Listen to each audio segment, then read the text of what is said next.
आज 25শে ডিসেম্বর প্রভু যীশু খ্রিস্টের জন্মদিন। তাই আমি চেষ্টা করছি যীশু খ্রিস্টের আর শ্রীরামকৃষ্ণের কথা একটু আলোচনা করার। তো আমি শুরু করছি সেই কথায়। তো শ্রী শ্রী রামকৃষ্ণ ঠাকুর একদিন যদু মল্লিকের বাগান বাড়িতে বেড়াতে গিয়েছিল। তো সেখানে গিয়ে বৈঠকখানায় বসে যদুর সঙ্গে গল্প করছে। তো হঠাৎ দেওয়ালে একটি টাঙানো ছবির দিকে ঠাকুরের নজর পড়ল। তো ঠাকুর সেই ছবি দেখে বলছে যে বড় মধুর ভাবের ছবিখানি, মা আর ছেলে, পবিত্র একটি শিশু আর শিশুর মুখের সেজে নিষ্পাপ সারল্য তা রামকৃষ্ণ যেমন বুঝেছে তেমনি কি কেউ বুঝবে? ঠাকুর যদু মল্লিককে জিজ্ঞাসা করলো, ওরা কারা হে? যদু মল্লিক বলল, এক মেম সাহেব আর তার ছেলে। তো শ্রীরামকৃষ্ণ অন্যদিকে চোখ ফেরাতে আর পারল না, সেই ছবির দিকেই তাকিয়ে আছে ঠাকুর। তখন যদু মল্লিককে ঠাকুর বলছেন, বলো না সত্যি করে ওরা কে? তো যদু মল্লিক বলল যে ওরা মাতা মেরি আর তার ছেলে যিশু। ঠাকুর বলছেন, ও তো দেখছি জ্যোতির্ময় শিশু। এক দৃষ্টিতে চেয়ে রইল শ্রীরামকৃষ্ণ যিশুর দিকে আর মাতার দিকে। তো দেখল যশোদা আর তার ছেলে বালগোপাল। ঠাকুরের চোখে যে দেখল যশোদা আর তার ছেলে বালগোপাল। সোজা শম্ভু মল্লিকের কাছে গিয়ে হাজির হলো ঠাকুর। তো শম্ভু মল্লিককে বললেন যে যীশু খ্রিস্টের গল্প আমাকে শোনাও। তো জানোই তো আমার বিদ্যে বুদ্ধি নাই, তো আমার তো কিছু জানা নেই, তুমি আমাকে যিশুর গল্প বলে শোনাও।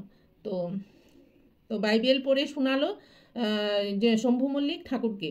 তো বাইবেল শুনে ঠাকুর ভাবামুখী হয়ে গেল। তো ঠাকুর আবারও পরে আরেকদিন উন্মাদের মতো চলে গেল সেই যদু মল্লিকের বাগান বাড়িতে। শিশুযুক্তা মাতৃচিত্রের সামনে বসলো শ্রীরামকৃষ্ণ আর মুখে বলছে, মা গো, তুমি আমাকে এই কি দেখাচ্ছিস? শ্রীরামকৃষ্ণ দেখতে পেল সেই ছবি যেন জীবিত হয়ে উঠেছে আর মা আর ছেলের অঙ্গ থেকে জ্যোতির বাহির হচ্ছে। সেই জ্যোতিতে ভেসে যাচ্ছে 10 দিক। ঠাকুর শুধু পীয়ূষ প্রেমময় যিশুকে দেখছে। ঠাকুর দেখছে যদু মল্লিকের এই ঘরই যেন গির্জা হয়ে গিয়েছে। তো নানা ধূপ দীপ মোমবাতি জেলে ব্যাকুল হয়ে প্রার্থনা করছে পাদ্রীরা। ঠাকুরের চোখে সেই যদু মল্লিকের বৈঠকখানাটি একদম গির্জা হয়ে গেছে।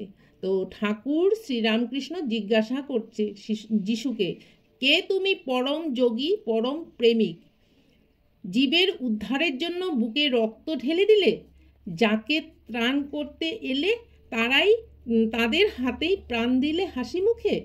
হাঁটতে হাঁটতে চলে এলো এক গির্জার সামনে ঠাকুর।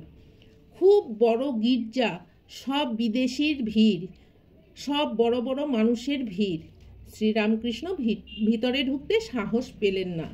ঠাকুর কালীমায়ের কাছে প্রার্থনা করছে, খ্রিস্টানদের গির্জাতে তোমাকে কি করে ডাকে একবার দেখিও।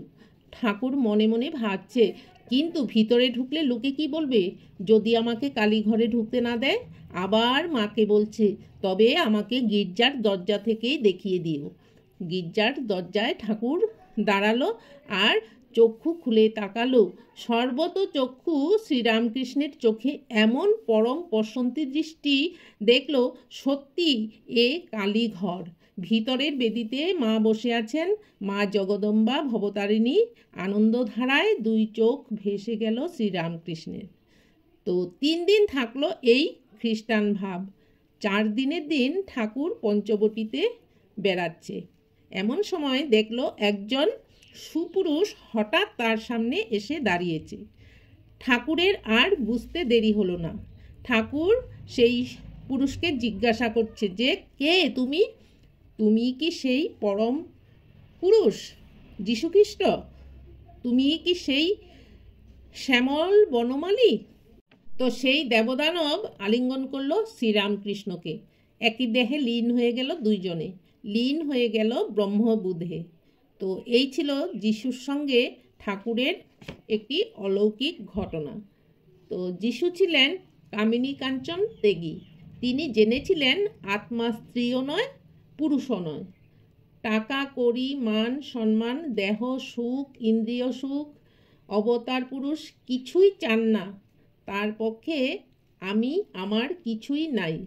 আমি কর্তা, আমার গৃহ পরিবার ইত্যাদি সবই অজ্ঞান থেকে হয়। যীশুখ্রিস্টের এমন ভাব ছিল। তো আমি যতটুকু পেরেছি বলতে চেষ্টা করেছি। যদি কোনো ভুল হয় আমাকে নিজ গুণে ক্ষমা করে দিবে। জয় ঠাকুর।